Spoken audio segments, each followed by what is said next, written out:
Podium Audio presents Brimstone, Book 2 of the Fae and Alchemy series, written by Callie Hart, performed by Anthony Palmini and Stella Bloom. Prologue. Kingfisher.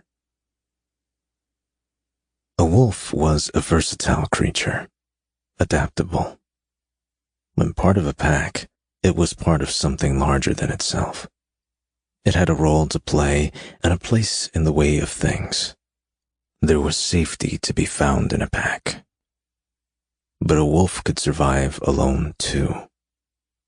In the dead of the midnight forest, surrounded by predators on all sides, a wolf could slip like a shadow through the trees. He could take refuge in darkened corners, stalking prey of his own.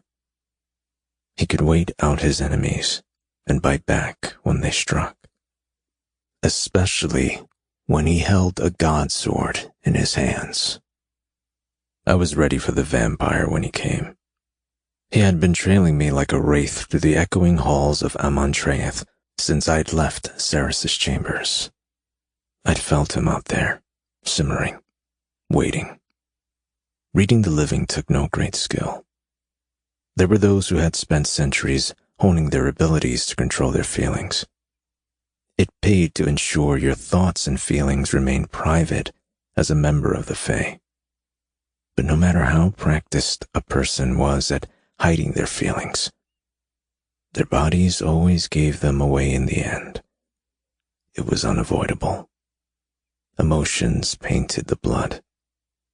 Happiness, anger, sorrow, lust.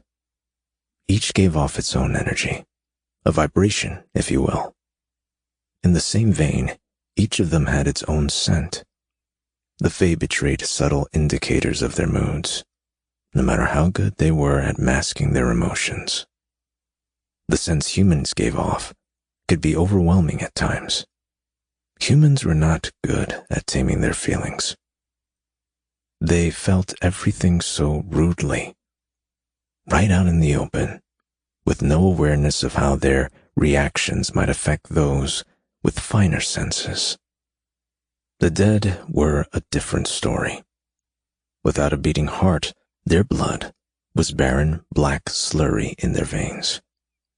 The only time a member of the Sanazrathian court gave off any scent at all was after they had fed, when the spark of life that lingered in their victim's blood still echoed with the emotions they had felt as they died, like the faintest trace of perfume that lingered after a hug.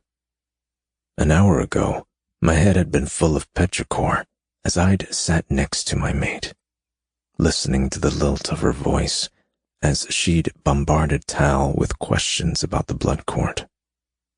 Ever since she'd woken, she'd been relentless, trying to understand, to prepare, to ready herself for what was to come.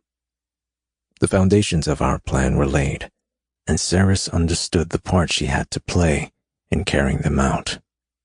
But she was nervous. Considering that she had been human only days ago, she was already far more accomplished at tapping down her feelings than she had been. But my nose was sharper than most. I'd sensed her hesitation. It was like the scent of hot stone after rain.